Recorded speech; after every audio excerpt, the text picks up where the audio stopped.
What's up, peeps? It's your boy Joy Hunter, also known as PJ Maxx. PJ Maxx is also known as Joy Hunter, and well, we got something big, something special tonight.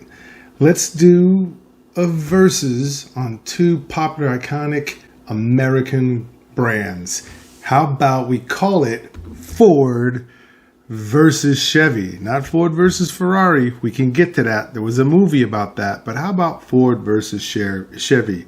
So with that, let's just kind of look into it. So if we're looking at the Chevy, this guy right here, and this is a 69 Chevy Custom.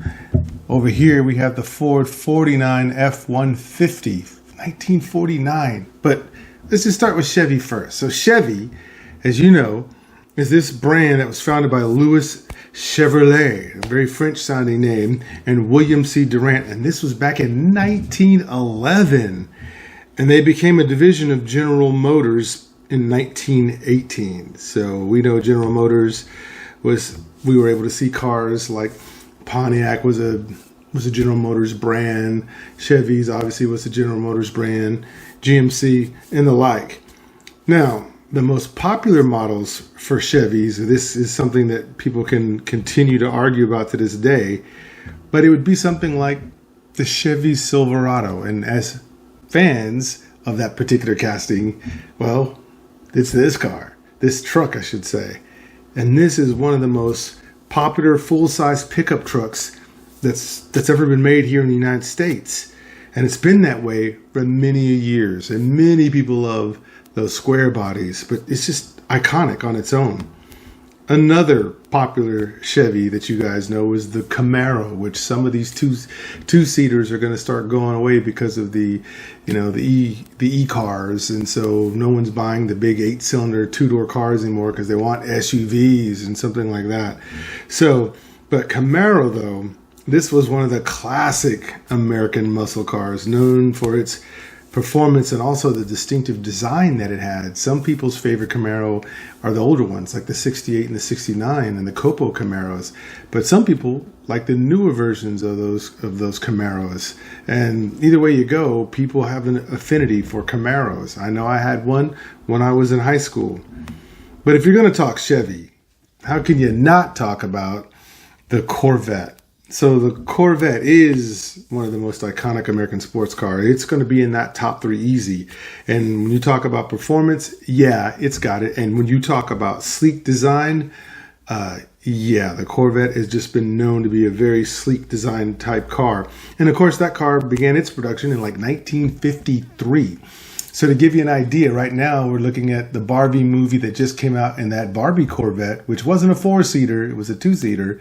That came out in 56 or 57. The one that you see now that's pink and then it's blue, that's a 56, 57 Corvette.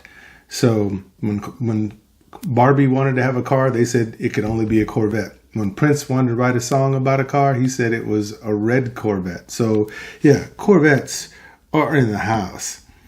Okay, so that you don't think I'm just about the Chevy, let's talk a little bit about Ford, because there's some iconic cars here. We know this. So we know Ford was started by Henry Ford in like 1903.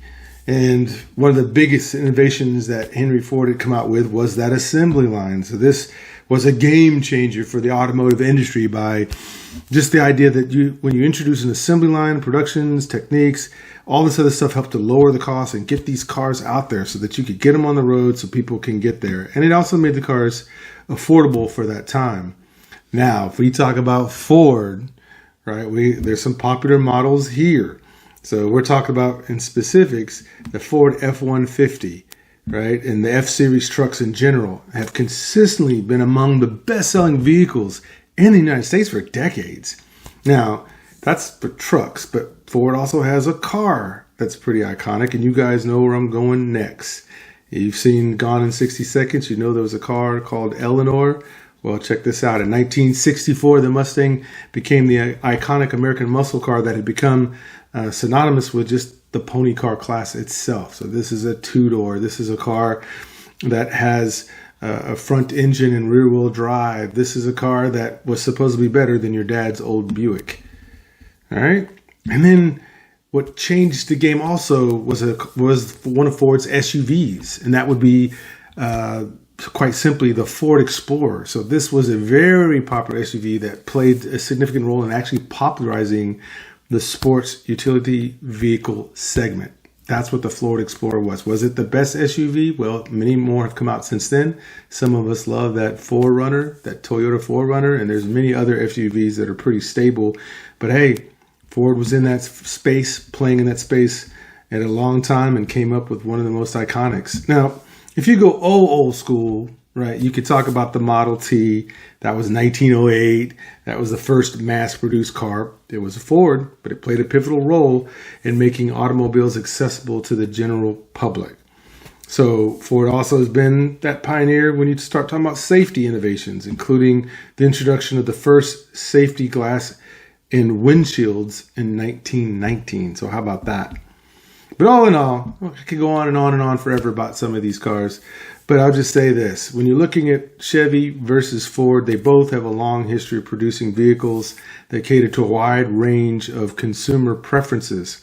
And we're talking about trucks, SUVs, to sports cars and sedans. So the competition between these two brands continues to be a defining aspect of the American automotive landscape.